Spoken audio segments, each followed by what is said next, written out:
Yeah, in 67, little Sparks drum corps, 68 becoming this Vanguard, and 71 winning VFW National.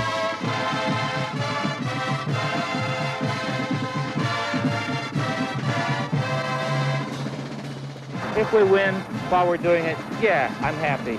If we lose, I'm unhappy, but I'm not going to beat my head against the wall.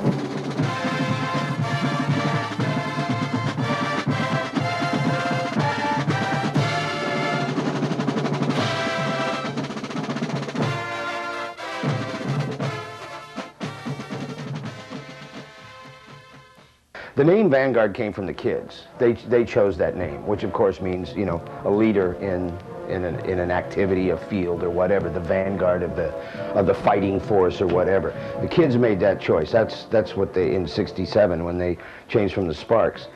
And that was kind of like the word, you know, that was always in everybody's mind, is that we want to be the vanguard of the activity, whatever that takes. In the spring of 1967, a small group of volunteer parents, their enthusiastic children, and a passionate music educator named Gail Royer formed the Santa Clara Vanguard Drum and Bugle Corps. The Sparks wanted to just stay a local drum and bell corps and not get too involved. He didn't have the vision of becoming any larger. And Gail wanted to be a large drum and bugle corps. He wanted to compete against the people back east. And so essentially Gail had this dream that he wanted to start this drum corps. And so he approached Mr. Elliott and the people that were sort of the key players in the Drum Sparks. So on March 6, 1967, it was a booster club meeting for the Sparks. It was at Lakeview School in Sunnyvale, and they met. A few of us went to the school because we knew something was up. And so we couldn't go into the booster meeting, but about 12 of us were on the outside, and about halfway through the meeting, Gail walked out of the door, and the parents came with him. And right at that time, we knew that we were no longer the Sparks. We were going on our own. So we took our corps jackets off, we turned them inside out, and we put them on. You know, the old black and white jackets, I still have my jacket in there, was Sparks, and so the middle letter was A. So all of us peeled everything off except for the A. And so it said A Drum and Bugle Corps until we had this very important meeting to decide the name. Insisting that Santa Clara be attached to the front of the name Vanguard, Gail Royer and his small but dedicated group of young men and women began the journey with personal financial assistance from parents and members' dues of 25 cents per week.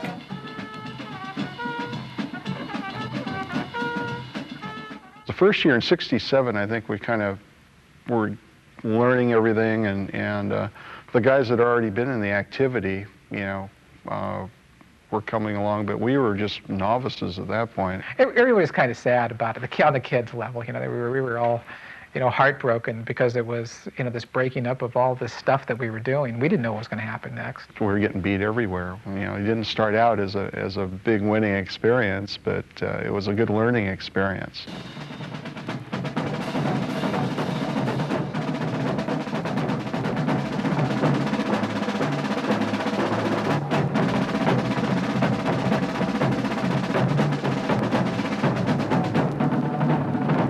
Gail knew he could write and he knew he could teach horns, but he wanted to make sure he got talent to do the visual and the percussion. In 67, hired these two guys that were, had recently moved out of Casper, Wyoming, went down and taught the Kingsmen one year and convinced them to come up for like $50 a month or something, some ridiculous number like this. And that was, of course, Pete and Fred.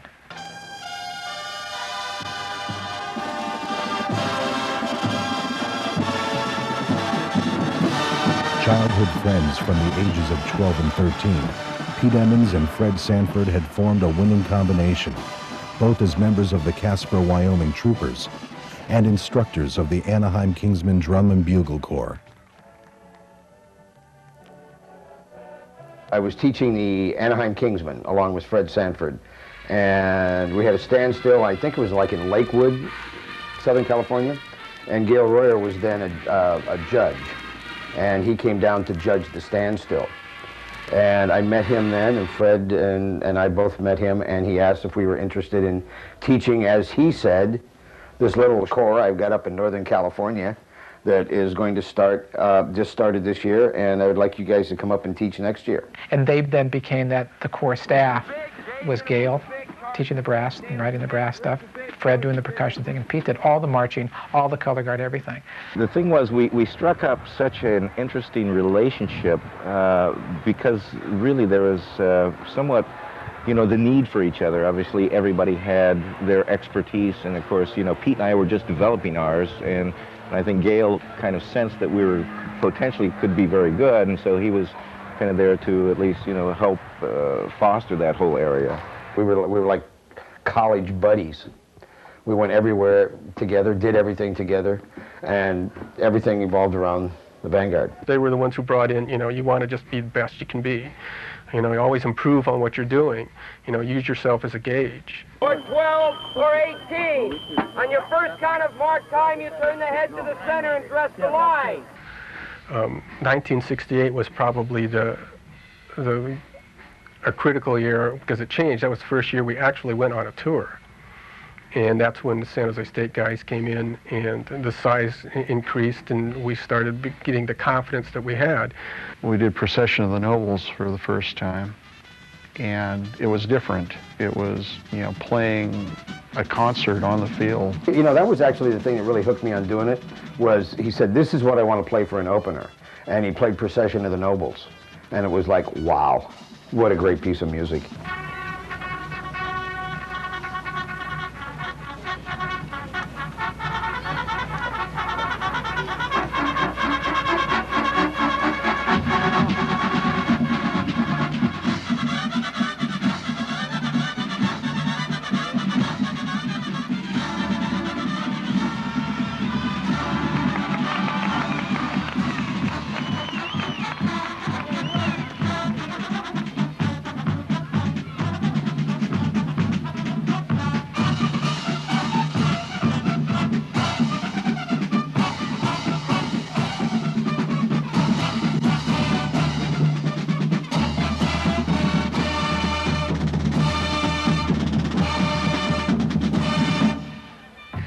'69, again, you're still talking about having the same people together.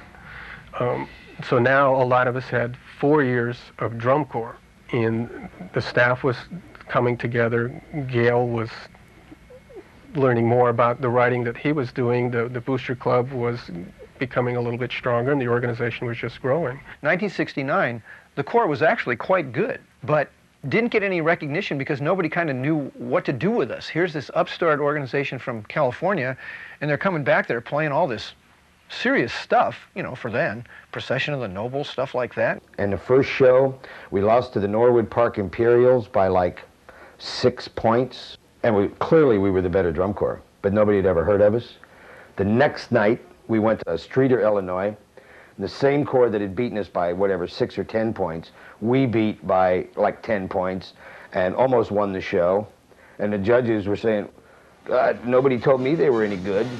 Like, well, come on, I mean, you can't decide for yourself that we're good.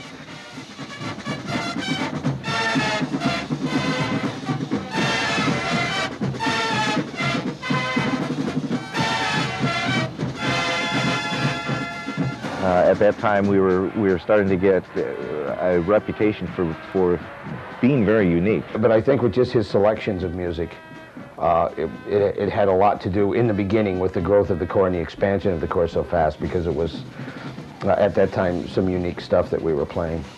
He was unwieldy, and it made us play more emotionally. He took things, emotions, and expression out of us just because of his personality. And a lot of what I do from an emotional level is certainly an extension of Gail Royer. And we'd actually had quite a surprisingly successful tour in 1970. We actually started beating people and becoming recognized as this kind of phenom drum corps coming out of California. We were marching well.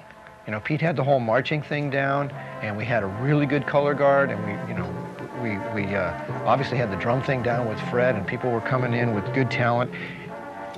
And so we took it on as a big quest to win nationals in '70. In what would become a controversial year, the the Corps had won its first contest mid-season against the Troopers. With momentum under its young belt, the members and staff of the Vanguard looked forward to a championship showdown at the VFW contest in Miami, Florida.